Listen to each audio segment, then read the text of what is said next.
Eh bien, bonjour à toutes et à toutes. Merci de nous retrouver en direct. Nous sommes désormais diffusés pour ce REX. Alors, comme vous le savez, pour ceux qui ont déjà participé, hein, il y en a eu de très nombreux sur les 2 derniers jours.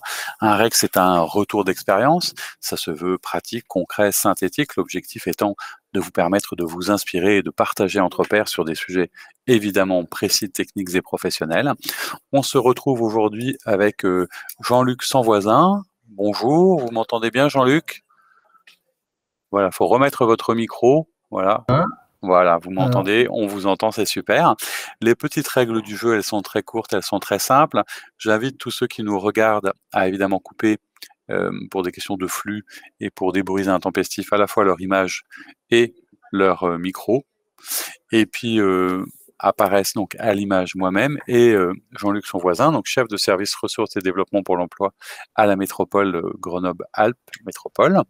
On a une trentaine de minutes, autour d'une grosse mhm. vingtaine de présentations, et puis après, bah, évidemment, des questions, des précisions, tous ensemble. Voilà, Jean-Luc, bah, je vous laisse commencer. C'est moi qui passe vos slides, du coup, pour des questions techniques, donc vous n'hésitez pas à me faire avancer et reculer selon l'envie. Ça vous va? D'accord. Eh bien, on commence du coup par la Allez, on est première. parti. Très bien. Bonjour, donc le dispositif 1% insertion qui s'est mis en place, du coup je vous ai mis un peu les étapes fin 2017 pardon, avec une délibération de Grenoble-Alpes Métropole qui a été suivie du coup d'un comité d'engagement de l'ANRU qui a été en juillet 2018, qui nous a permis de faire notre recrutement de notre chargé de mission qui a pris ses fonctions fin 2018 et donc on a eu une première année pleine du 1% en 2019. On est dans un dispositif qui a une logique de travail d'abord, c'est-à-dire concrètement, c'est euh, essayer d'attirer alors les dits invisibles, ou en tout cas les personnes qui ne sont pas suivies à l'emploi, en étant dans des propositions d'emploi. Je pense que vous devez connaître, comme beaucoup, un certain nombre de personnes dans les quartiers qui, en fait, faute de ne pas avoir eu assez de propositions concrètes sur l'emploi, très vite abandonnent l'accompagnement.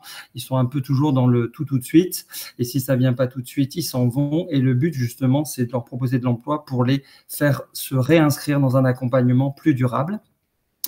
Et donc, ce dispositif, en fait, il venait à la fois répondre à ça, au fait que, du coup, sur le premier projet de rénovation urbaine, l'emploi n'était pas vraiment au rendez-vous et c'était assez peu visible pour les habitants. Et aussi pour une question de sécurisation des chantiers. On avait des problèmes, enfin, comme dans d'autres endroits, hein, c'est-à-dire à la fois des intrusions sur des chantiers, des menaces, des vols, voire carrément des blocages qui étaient justifiés, en tout cas par ceux qui bloquaient, par des demandes d'emploi, voilà, par leur demande d'emploi. Je vais vous laisser du coup découvrir le petit motion design qu'on a fait, qui est un film qu'on passe du coup dans les maisons du projet et du coup qui est vraiment à destination des bénéficiaires. Alors, ça demande une toute petite manipulation. Normalement, j'y suis. Et voilà. Tout le monde doit voir l'écran et normalement, on a le son là. Vous habitez les quartiers de Villeneuve, Mistral ou Renaudie-Chamberton et vous êtes à la recherche d'un emploi? Dans le cadre du nouveau projet de renouvellement urbain des quartiers prioritaires, un dispositif appelé le 1% insertion a été créé par Grenoble-Alpes Métropole. Ce programme associe les entreprises, les professionnels de l'emploi, de la formation et les associations locales des quartiers concernés pour vous aider à accéder à l'emploi. Comment fonctionne-t-il? C'est très simple. Il propose des étapes adaptées à votre situation pour enrichir votre parcours professionnel. Par exemple, un chantier éducatif d'insertion vous permet d'acquérir une première expérience professionnelle et des compétences techniques. Si vous souhaitez obtenir en plus une certification, un chantier pédagogique peut vous être conseillé. Enfin, vous pouvez bénéficier de coaching et de mise en relation avec des sociétés susceptibles de vous recruter. De nombreux secteurs d'activité sont concernés avec des propositions par exemple dans le bâtiment, l'industrie, la restauration, le nettoyage. Si vous êtes intéressé par ce nouveau dispositif d'accès à l'emploi, prenez contact avec votre conseiller emploi habituel ou avec l'équipe du 1% insertion.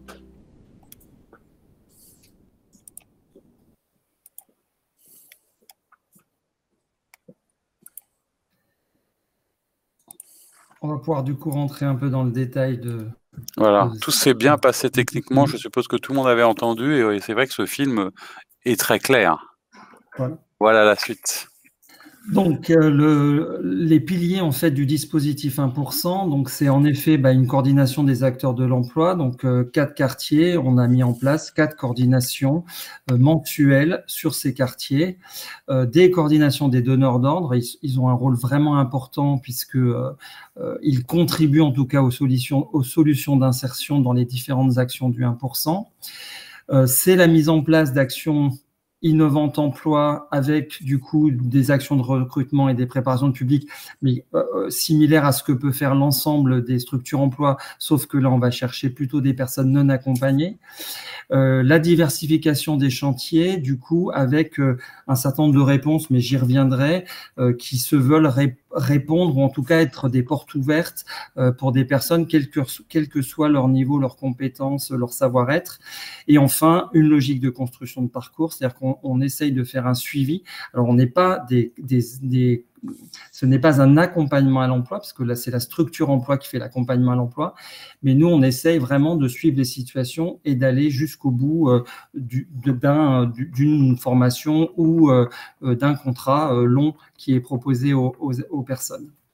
On peut passer à la suivante. Voilà, donc dans les partenaires de l'emploi, c'est assez classique. On a les missions locales, les maisons de l'emploi, Pôle emploi, les organismes de formation. Sur tout ce qui est acteurs de proximité, dans nos coordinations, on essaye vraiment d'associer très large. Donc, on a les agents de prévention, les éducateurs de prévention, les animateurs jeunesse, les associations locales. Ça peut être des clubs sportifs. Enfin, voilà, on fait vraiment très large. Le but, c'est vraiment de mailler autour de l'ensemble des habitants.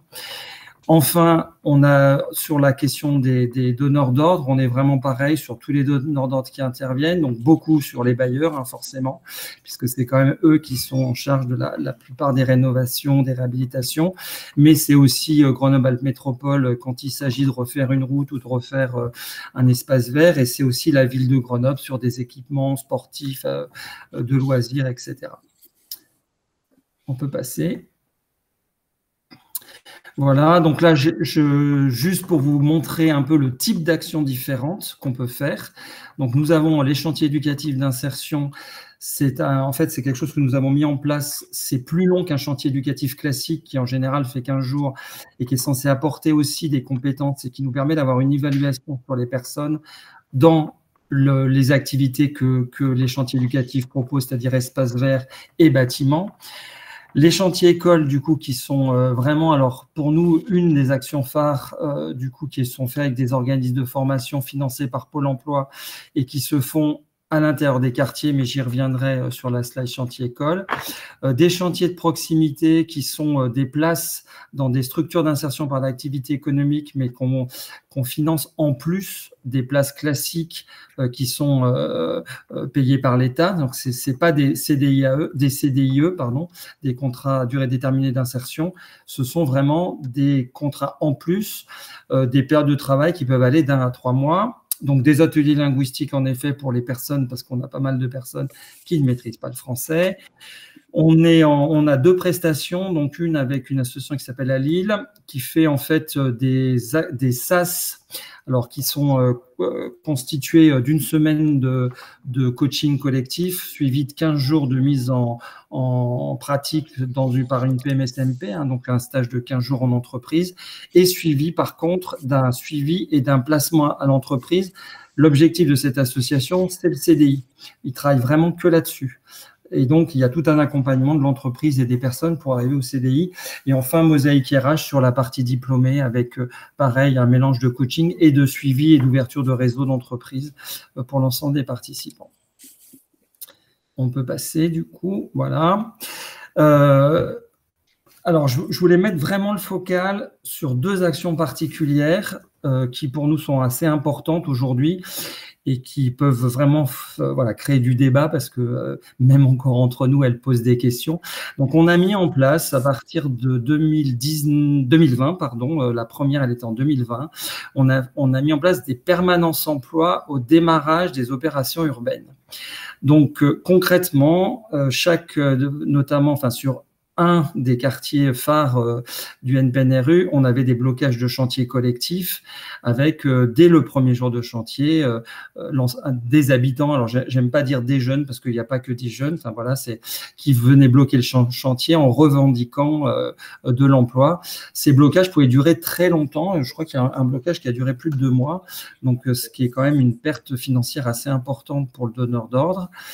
Donc, on a réfléchi, on s'est dit, non, nous, il faut qu'on arrive à trouver des solutions. Donc, on a mis en place, en effet, à l'heure de démarrage où arrive l'entreprise, une permanence emploi, avec, du coup, auquel on a associé pas mal de personnes. On a associé une ETTI, donc une agence d'intérim d'insertion, la régie de quartier local, la mission locale, le plan local d'insertion et de l'emploi, et les donneurs d'ordre et les agents de prévention. Donc concrètement, le système, les agents de prévention sont présents au démarrage du chantier et orientent les personnes vers la permanence emploi qui se passe dans un équipement de proximité du chantier. Ça, c'est très important. On est vraiment dans les… Voilà, il faut qu'on soit dans les 200 mètres des travaux, sinon c'est vraiment l'idée de faciliter la venue des personnes qui veulent de l'emploi. L'action, elle consiste en effet déjà à accueillir les candidats, bien sûr, de faire point sur leur situation et après de les faire rentrer dans un dispositif de suivi. En fait, on fait un suivi individuel des situations et on fait des propositions emploi. Et on suit en effet que ces propositions emploi sont bien mises en acte et que les personnes s'engagent bien dans ces propositions. Donc, on a un suivi des candidats et le but, en effet, c'est de les amener à un accompagnement emploi et un parcours. Alors, tous ne sont pas volontaires pour le faire. Certains sont juste sur une demande d'emploi. Voilà, c'est sur la première qu'on a fait en 2020, on avait eu une vingtaine de participants. Les 2 tiers ont eu des propositions emploi. Pour la moitié, on a vraiment eu des insertions qui se sont avérées assez durables avec des continuités. Il y a des gens qui sont encore en CDI et bien sûr des échecs avec des personnes qui revendiquaient de l'emploi, mais dès le premier jour de la mise en emploi, ils étaient déjà partis. Donc ça, c'est ce qui est classique dans ces quartiers-là, mais au moins, on fait la proposition et on avance. Alors, ça a des répercussions et des résultats en termes d'emploi pour les personnes, mais ça a aussi des répercussions beaucoup sur le chantier, puisque grâce à ça, on arrive à lever les blocages très rapidement. Et voilà, donc des fois, ça empêche carrément le blocage, des fois, puisque il y a une réponse en fait dès le premier jour, voire en tout cas, ça atténue énormément les tensions.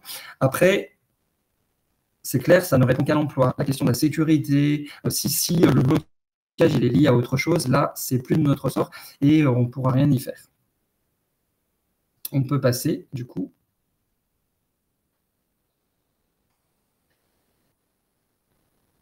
Elle ne passe pas la diapo.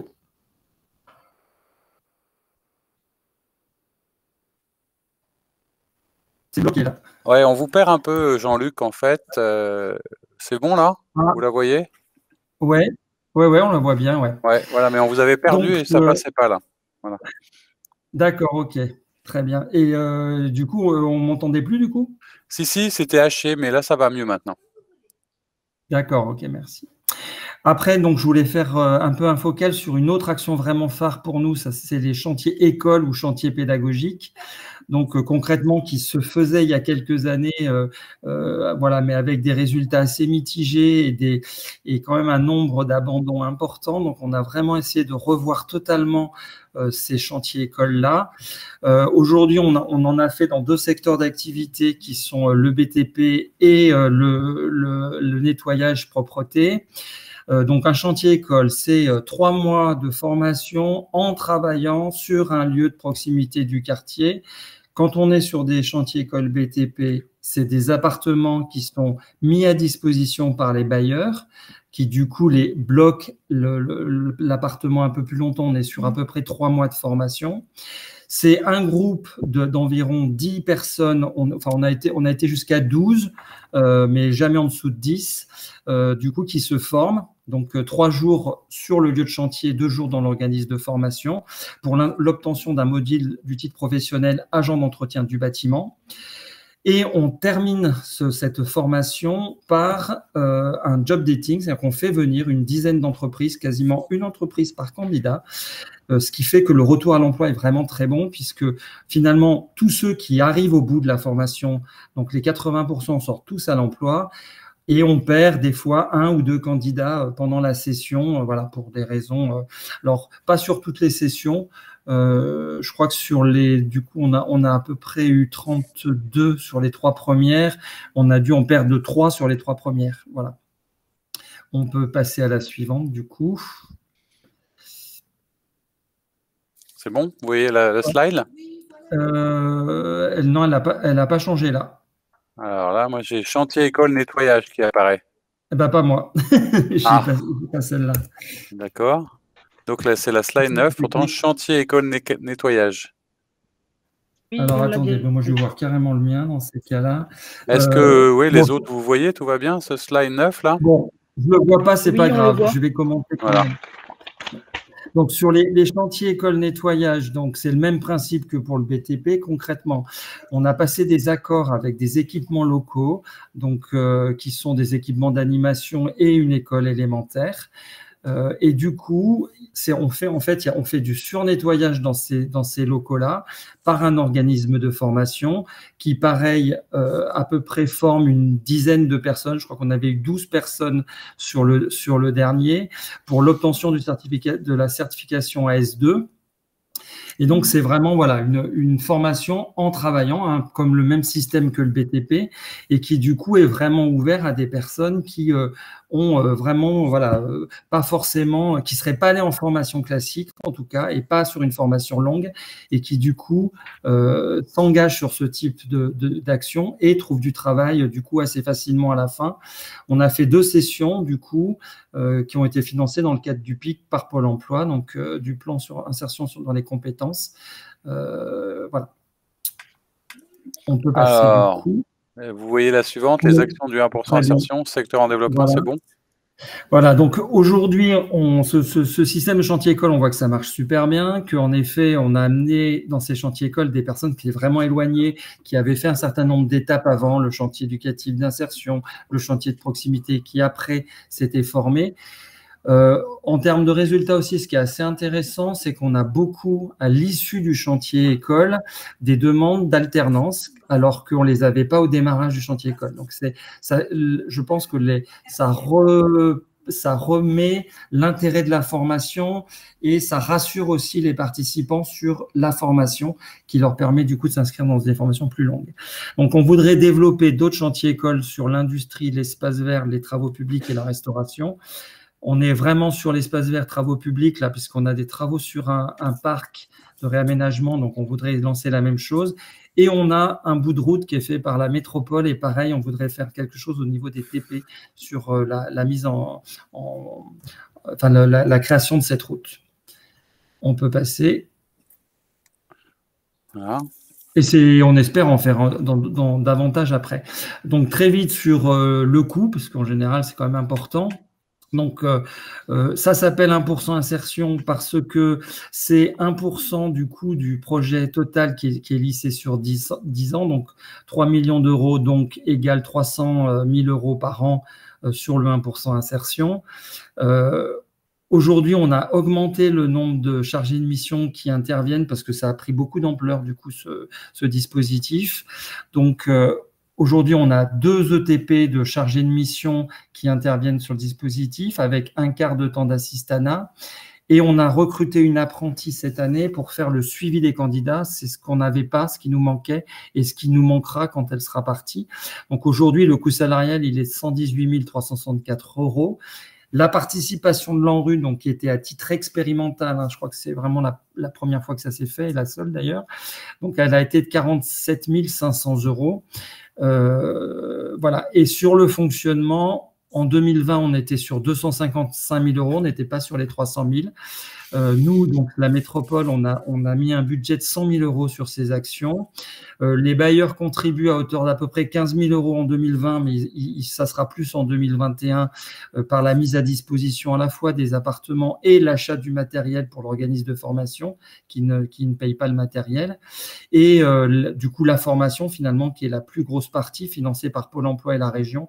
Là, on est autour de 140 000 €. Ça sera doublé en 2021 puisqu'on va doubler le nombre de chantiers écoles. Et enfin, je pense que c'est la dernière après.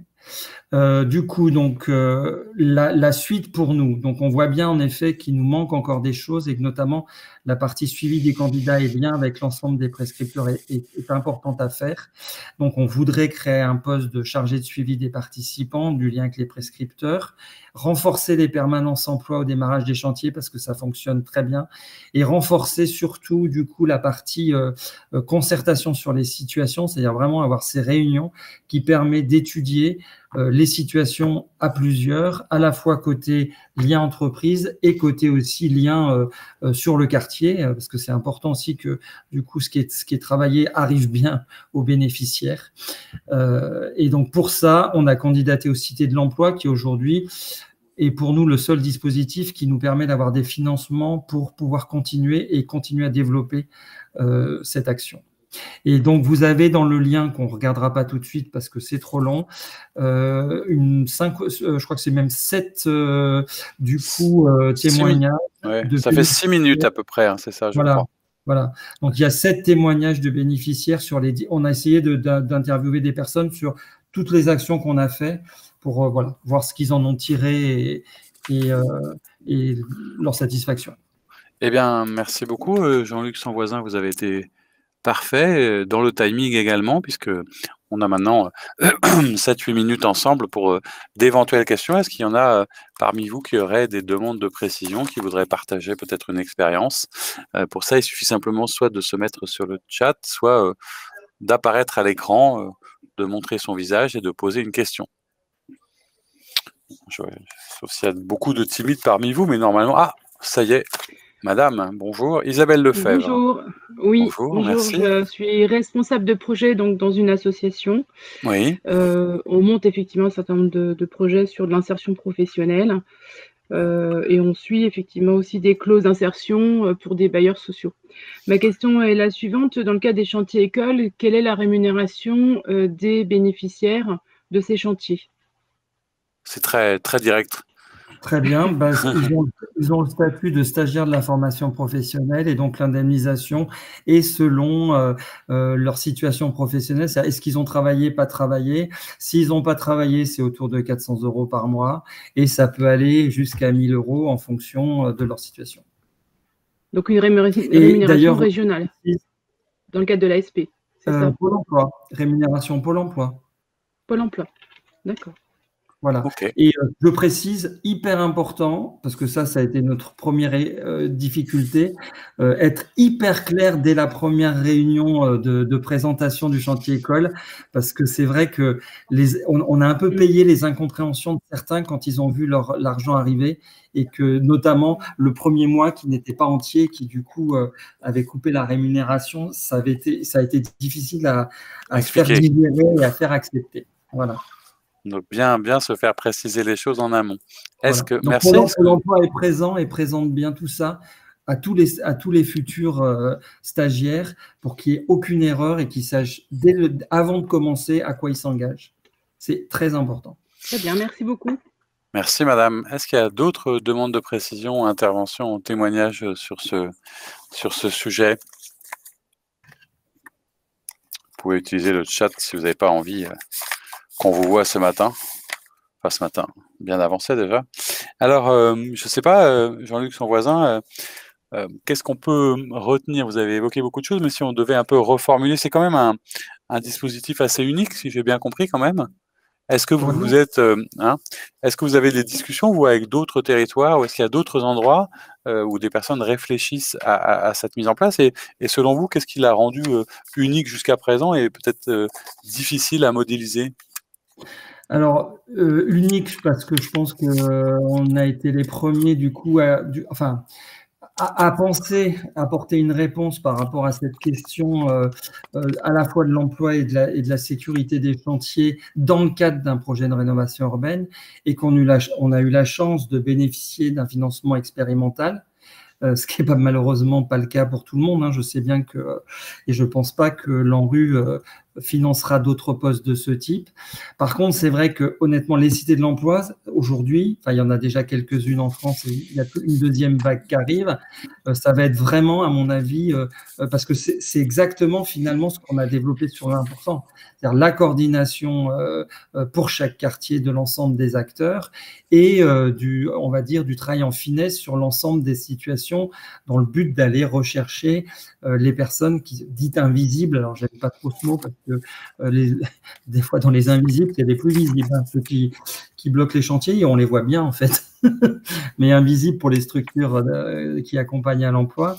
Donc, voilà, je pense que c'est un peu ça qui le rend unique. Et là où vraiment, pour nous, c'est vraiment dit vulgairement le pied, on va dire, c'est qu'on est vraiment dans l'innovation. On est vraiment sur un dispositif qui est partenarial, et c'est vraiment du partenariat qu'on crée, tout ce qu'on met en œuvre. Il n'y a rien qui est descendant, on est vraiment sur une réflexion par quartier, et les réponses, elles sont par quartier.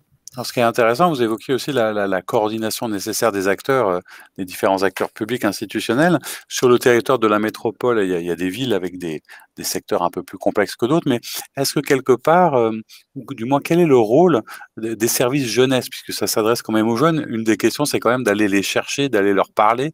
Et est-ce que le fait qu'il y ait un tissu peut-être plus historique de ces services jeunesse a permis un maillage qui, du coup, a facilité la communication ou la compréhension du dispositif? Non, pas le Non. service jeunesse, parce que c'est vraiment pas eux qui ont joué le rôle, en tout cas. Sur une ville, c'est clair. Alors, on a pareil, hein, c'est des choses qui sont pas partout. Il y a une ville qui a des agents de prévention de la ville, voilà, qui font vraiment un travail de terrain. Eux sont vraiment un maillon vraiment très fort du lien entre nous et l'ensemble des habitants, plutôt les jeunes, mais ça va jusqu'à 35 ans, hein, facile. Voilà. Là où les autres quartiers n'ont pas ces personnes-là, on essaye de travailler différemment. On finance aussi, dans le cadre de la politique de la ville, des postes d'aller vers sur les missions locales qui contribuent très fortement au dispositif. Puisqu'ils sont présents sur les permanences emploi. C'est eux qui vraiment jouent leur rôle de raccrochage des situations. Voilà, on essaye vraiment de faire des choses collectives. D'accord, très bien. Mais aucun frein d'âge. Voilà. Alors, est-ce qu'il y a, pour ne pas créer de frustration, une dernière question éventuelle? C'était particulièrement précis et clair. Vous allez retrouver de toute façon les liens, notamment pour voir la vidéo. Est-ce qu'on est bon? Est-ce que tout le monde est bien avec ça? Jean-Luc, est-ce que vous avez une conclusion du coup? Un mot à retenir, quelque chose de particulier? Je vais vous laisser mon numéro de téléphone du coup, parce que notamment hier, j'ai donné un rendez-vous, mais je n'ai pas pu l'honorer, donc voilà, j'en suis vraiment désolé. J'ai eu justement un blocage de chantier en urgence, et il a fallu qu'on active, et dans une des communes où c'était jamais arrivé, donc on n'avait pas forcément prévu d'intervenir. Donc voilà, et donc c'est 06 17 59 27 90. Et vraiment, voilà, si vous voulez des précisions, n'hésitez pas à m'appeler, hein, ça sera le plus simple. Ce sera le plus simple. Bon, voilà. Écoutez, merci beaucoup de votre présence à nos côtés, d'avoir répondu à notre invitation. Merci à tous ceux qui étaient parmi nous aujourd'hui pour profiter de ce retour d'expérience. Et puis, on vous souhaite à toutes et à tous une excellente journée. Merci beaucoup et à bientôt. Au revoir. Très bonne journée.